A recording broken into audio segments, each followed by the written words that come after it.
आम्हाला हे करून दाखवायचं होतं की हे शक्य आहे, हे होऊ शकतं.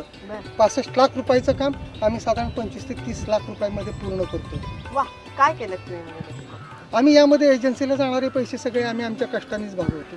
क्या बात, म्हणजे तुम्ही प्रत्यक्ष कष्ट करताय. हां, यामध्ये आणि त्यामुळं एजन्सीचे पैसे असतील, सिमेंटच्या खरेदीमधले काही गैरव्यवहार का आम्हाला त्याबद्दल नाही काही म्हणायचं. गुरुजींनी आम्हाला जे घालून दिलेला आदर्श आहे ते काही नाही. हे काम आपलं, हे गाव आपलं, ही नदी आपली आहे, हे माणगंगा पुनरुज्जीवनाचं काम आहे. आणि त्या पुनरुज्जीवनामध्ये ही मृत झालेली नदी गेली 20-30 वर्ष ही नदी मृत आहे. आमच्या लहानपणी ही जिवंत होती, मग तिला आम्हाला जिवंत करायचं आहे. परत एकदा ती अशी वाहती बहती एकदम खळखळती सुंदर अशी असली पाहिजे. आणि त्यामुळे पहिल्यांदा आम्ही हे पाऊल टाकलेलं आहे. त्यात गुरुजींचा आम्हाला खूप मोठा आशीर्वाद आणि सहभाग आहे. आश्रमाकडून आम्हाला सगळ्यात पहिल्यांदा प्रसाद म्हणून 5 लाख रुपयाची देणगी आली आणि त्यानंतर देणगींचं माहोल होत गेलं आणि बंधारा हळूहळू उभा होत राहिला. माण नदीवरच्या या सिमेंट बंधाऱ्याचं काम प्रचंड वेगाने किंवा जोमाने सुरू आहे आणि त्यासाठी हे सारे जण चक्क श्रमदान करत आहेत. आम्हाला निश्चित शाश्वती आहे, गॅरंटी आहे की आम्ही निश्चित हे काम पूर्ण करू. साधारण किती दिवसात हे काम पूर्ण होऊ शकतं? आता इथून पुढे जर पाहिलं तर जास्तीत जास्त 25 ते 30 दिवसामध्ये हे काम कम्प्लीट होईल. काय करतो? काय करतो? सेवा सेवा काय सांगितली? तिथं ते जे डबका आहे तिथलं पाणी काढायला मदत करतो. परत सकाळी लवकर येतो, इथंच माझं घर आहे. आणि शाळेत कधी जातो? मी शाळेत 10 वाजता जातो. अच्छा, आणि इथे किती वाजता येतो? तिथं 2-1 तास असतो मी सकाळी. मजा वाटते का? हो. कधी तयार होईल आणि हे काम? होईल आता लवकरच होईल. पोहायला पण यायचं. तू काय करतो सांग मला. मी इथं 7 दिवशी साठलेली माती आम्ही काढून पलीकडच्या बाजूला टाकली आणि पाण्यात असं खेळायला मजा वाटते. माणसांना कळायला लागलं की आपल्या गावात काहीतरी चांगल्या गोष्टी घडल्या पाहिजेत, त्या आपणच घडवू शकतो. मी या शासनाला धन्यवाद देतो की त्यांनी सुद्धा आमच्या ज्या मागण्या आहेत किंवा जे बोलायचं होतं, जी मोरल सपोर्ट बोलतो, ते सुद्धा या शासनानं अतिशय चांगला दिला. आणि आमचा योगायोग असा की आत्ताचे कमिशनर देशमुख साहेब हे सुद्धा आमच्या ग्रामीण भागातले पंकजाताई असतील, त्या सुद्धा बीडसारख्या दुष्काळी भागातल्या, त्यांना या गोष्टीचं महत्त्व समजलं आणि त्या लोकांनी बाबा ही लोक चांगले काम करतात आणि आपण ते करायचं ठरवलं. मी इथं बघितलं हे काम चालू असताना गावातला प्रत्येक माणूस या ठिकाणी आणून दाखवायचो गाडीवर की बाबा हे काम कसं चाललंय बघा. तर प्रत्येक जणाचं असं म्हणत होतं की अतिशय चांगलं सुरेख काम या ठिकाणी चाललेलं आहे. लोकसहभागातून उभा राहणारा हा सर्वात मोठा राज्यातला प्रकल्प आहे अशी या बंधाऱ्याची ख्याती आहे. हा लोकसहभागातनं मोठाच आहे. त्याच्यात आम्हाला कलेक्टर साहेबांनी जलयुक्त शिवारमधनं सर्व मशिनरी दिली. या संघटनेला आर्ट ऑफ लिव्हिंगच्या गावांनाही मदत केली. ग्रामपंचायत असेल, गावातले काही ग्रामस्थ असतील, त्यांनी मदत केली आणि लोकसहभागातनं हा मोठाच प्रोजेक्ट. पाणलोट हा जलयुक्त शिवार अभियानाचा गाभा आहे आणि त्यातच माथा ते पायथा अशा प्रकारची कामं ह्या अभियानामध्ये करण्यात येते. ते पाणलोट ह्या सगळ्या कार्यक्रमाचा गाभा आहे. माथा टू पायथा असं आपल्याला काम पहिल्यांदा करण्याची आवश्यकता आहे, ज्याच्यामध्ये CCT आहे, समतल चर ज्याला आपण म्हणतो, कंपार्टमेंट बंडिंग आहे, मातीचे बंधारे आहेत, डीप CCTचं खूप मोठ्या ठिकाणी काम होतं. एकाच पातळीवरती आपण 1 मीटर बाय 1 मीटरचं असं चर काढतो आणि त्या ठिकाणी पाणी साठतं आहे आणि सबसर्फेस पाण्याचा साठा खूप चांगला होतो आहे. त्या ठिकाणी असलेल्या विहिरी पुनर्जीवित होत आहेत असं चित्र आपल्याला पाहायला मिळतं आहे. त्यामुळे पाणलोट कार्यक्रम या संपूर्ण कार्यक्रमाचा गाभा आहे. ती कामं पहिली करायची आणि त्याचबरोबर तिथं जे काही नाला असेल, ओढे असतील, त्या ठिकाणी मग चेन सिमेंट बंधाऱ्याचे असेल, गॅबियन बंधाऱ्याचे असेल, वनराई बंधारे अशी चेन तयार करायची.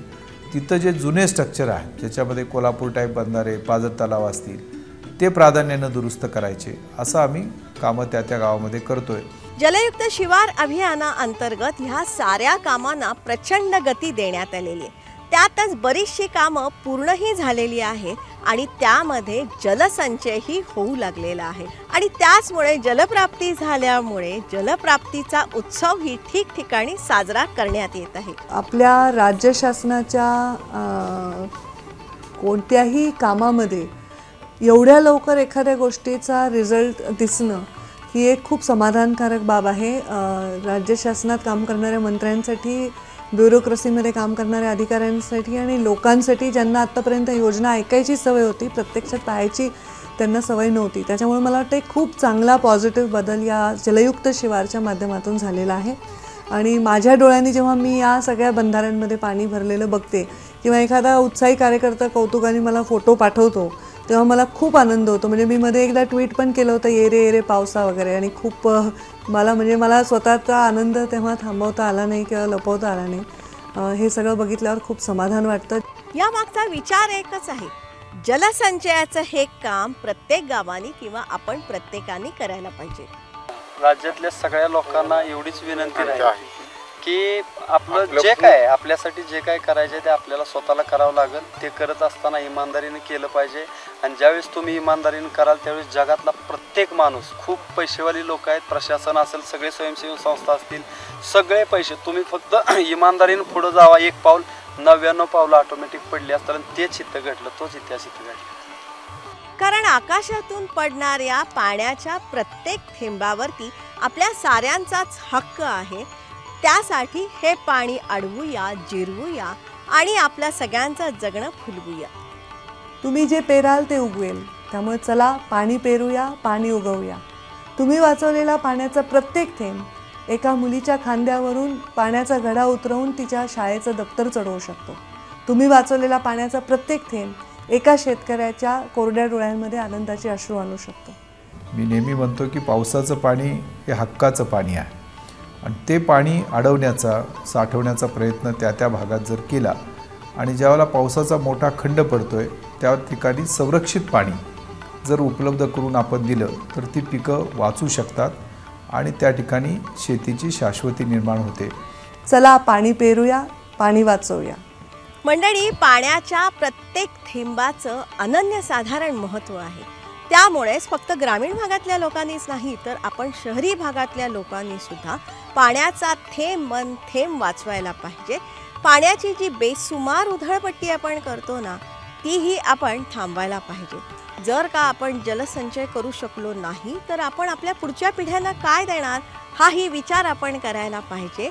आणि त्यासाठी शासनाचं हे जे जलयुक्त शिवार अभियान आहे ना, या अभियानामध्ये आपण सगळेजण सर्व शक्तीनिशी सहभागी होऊया. लोकसहभागामुळे ही योजना लोकांची झाली आणि लोकांच्या प्रतिसादामुळे सरकारी योजनेवर लोक इतकं प्रेम करू शकतात हे आम्हालाही बघायला मिळालं. आणि त्याच्यामुळे लोकांचं जोपर्यंत योजना अपत्य होत नाही, लोक ती जपत नाही, असं मला वाटतं, माझं स्पष्ट मत आहे. आणि त्यामुळे याच्यात लोकसहभाग हा या योजनेचा सगळ्यात मोठी ताकद आहे, पाठीचा कणा आहे असं म्हणायला हरकत नाही.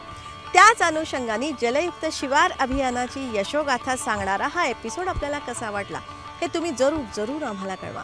त्यासाठी आमचा ईमेल आय डी आहे janatadarbar@yahoo.in. या आमच्या ईमेल आय डीवरती तुमच्या सूचना असतील, विचार असतील, मनोगतं असतील, प्रतिक्रिया असतील, लवकरात लवकर तुम्ही आमच्यापर्यंत पाठवा. किंवा जनता दरबारचं फेसबुकवरती एक स्वतंत्र पेज आहे, हे पेज तुम्ही लाईक करण्याची आवश्यकता आहे. कारण या पेजवरती आम्ही खूप सारी माहिती दिलेली असते. म्हणजे आमचा संपर्क नंबर असेल, पत्ता असेल तर आम्ही त्या पेजवरती दिलेला असतोच. त्याचबरोबर जनता दरबारचं एक पुस्तक आपण तयार करत आहोत. या पुस्तकाची मागणी आमच्यापर्यंत पोहोचत आहे. या पुस्तकाच्या प्रगतीविषयीही आम्ही या पेजवरती दिलेलं असेल, तेही तुम्ही नक्कीच लक्षात घ्या. तुमच्याकडे काही सकारात्मक माहिती असेल तर तीही या पेजच्या माध्यमातून तुम्ही आमच्यापर्यंत नक्कीच पोचवू शकता. मंडळी, फेसबुकवरती आपण जनता दरबारचा एक पॉझिटिव्ह ग्रुप तयार केलेला आहे. तो जर का तुम्हाला जॉईन करायचा असेल तर तशा प्रकारची रिक्वेस्ट तुम्ही आमच्यापर्यंत पाठवा. तुमचा मोबाईल नंबर तुम्ही आम्हाला पाठवू नका, फक्त तुमची रिक्वेस्ट आम्हाला आवश्यक आहे. मंडळी, आता जनता दरबार आपण यूट्यूबवरून बघू शकतो. त्यासाठीचा ॲड्रेस आहे janatadarbar.zd. हा ॲड्रेस जाणून घ्या. आणि जनता दरबारचं एक स्वतंत्र चॅनल आपण चालू केलेलं आहे यूट्यूबवरती, त्याचाही तुम्ही आनंद घेऊ शकता. लक्षात ठेवा, चांगल्यातून नेहमी चांगलंच घडतं ह्या विचारांनी प्रेरित झालेला हा आपल्या सगळ्यांचा कार्यक्रम. त्यासाठी दर सोमवारी संध्याकाळी 7:30 वाजता सह्याद्री वाहिनीवरून जनता दरबारमध्ये आपण भेटतच असतो. पुनःप्रक्षेपणासाठी दर शनिवारी सकाळी 8 वाजता सह्याद्री वाहिनीवरून जनता दरबारमध्ये आपण भेटतच असतो. आणि मंडळी, जर का ह्या वेळेत तुम्ही घरी पोहोचू शकला नाहीत आणि जर का तुमच्याकडे अँड्रॉइड मोबाईल असेल तर तुम्ही गुगलवरती जा. गुगलवरती DD सह्याद्री लाईव्ह हे तुम्ही टाईप करा. त्याच्यावरती तुम्हाला जनता दरबार तुमच्या मोबाईलवरती लाईव्ह नक्कीच दिसू शकेल, हेही जाणून घ्या. फक्त एकच आहे की ही जी माहिती आहे ना, ही जास्तीत जास्त लोकांपर्यंत पोहोचण्याची आवश्यकता आहे, कारण ह्या माहितीमुळे आपल्या सगळ्यांचं जगणं सुकर होत आहे. जास्तीत जास्त संख्येने जनता दरबारमध्ये सामील व्हा, त्यासाठीच तुमचा आमचा सर्वांचा जनता दरबार.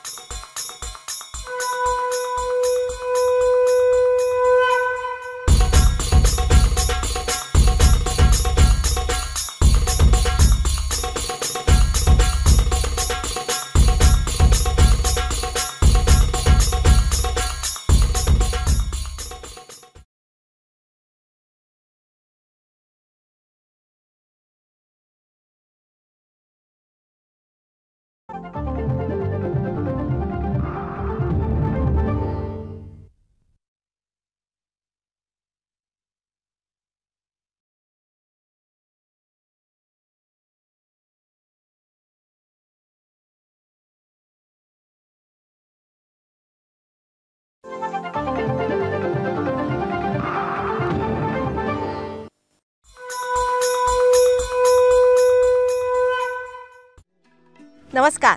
जनता दरबारामध्ये आपणा सर्वांचं हार्दिक स्वागत. निरनिराळ्या सकारात्मक प्रयत्नांची माहिती आपण आपल्या या जनता दरबारमधून करून घेत आहोत आणि त्यातही वस्तुनिष्ठता आपण जपत आहोत.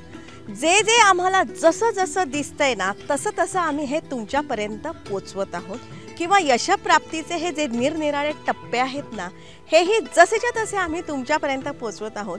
उद्देश एकच आहे की ह्याचा फायदा आपल्या सगळ्यांना व्हावा.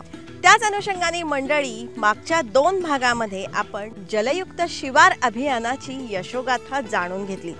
त्यातही 7 जूनच्या आसपास राज्यभरात जो पहिला पाऊस झाला, त्या पावसामुळे तुडुंब भरलेली शिवारं सुद्धा आपण मागच्या 2 भागांमध्ये बघितली. आणि त्यासाठी आम्ही मुद्दाम सातारा जिल्ह्यातल्या अतिशय अवर्षणग्रस्त असलेला असा माण तालुक्यातला भाग निवडलेला होता आणि तिथे नेमक्या कशा प्रकारचं काम झालेलं आहे तेही आपण बघितलं. अतिशय अपुरा, कमी, अनियमित पाऊस असलेल्या ह्या भागामध्ये ही शिवारं तुडुंब भरल्यामुळे जमिनी भिजल्या, ओल्या झाल्या आणि त्यातूनच इथले मळे फुलले, हे सगळं आपण बघितलं. त्यातही जे जसं दिसलं तसं ते आम्ही तुमच्यापर्यंत पोहोचवलं. म्हणजे या भागामध्ये कशा प्रकारच्या पेरण्या झालेल्या आहेत तेही आपण बघितलं. तुडुंब भरलेल्या विहिरी बघितल्या, तिथल्या तरुणाईची मनोगत आपण जाणून घेतली. थोडक्यात तिथली यशोगाथा आपण जाणून घेतली.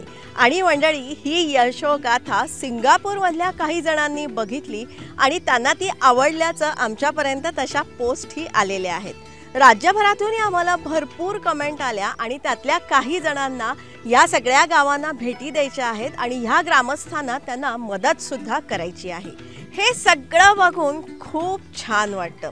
आणि मंडळी, ह्या सगळ्या गावांची कहाणी आपल्याला दाखवण्यामागचं कारण एकच होतं की यांच्यामधून काहींना स्फूर्ती मिळेल आणि काही गावं या रानमळा म्हणा, पांगरी या गावासारखी होतील. तसं बघितलं ना, तर अशा प्रकारची कामं उभी करण्यासाठी सरकारी मदत मोठ्या प्रमाणावर मिळते. पण त्याचबरोबर गावागावांनी एकत्रित येऊन त्यामध्ये जर का सामूहिक प्रयत्नांची जोड दिली ना, तर अशा प्रकारची यशप्राप्ती नक्की होते.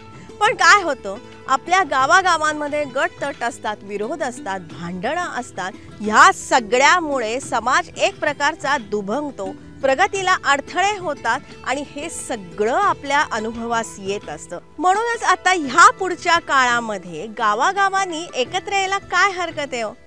आपल्या सगळ्या जमिनींना आस आहे ना, ती पाण्याची. आणि त्यासाठी आकाश बरसत असतंच ना. आकाशातून पडणारा पावसाचा प्रत्येक थेंब हा आपल्या सगळ्यांच्या हक्काचा असतो.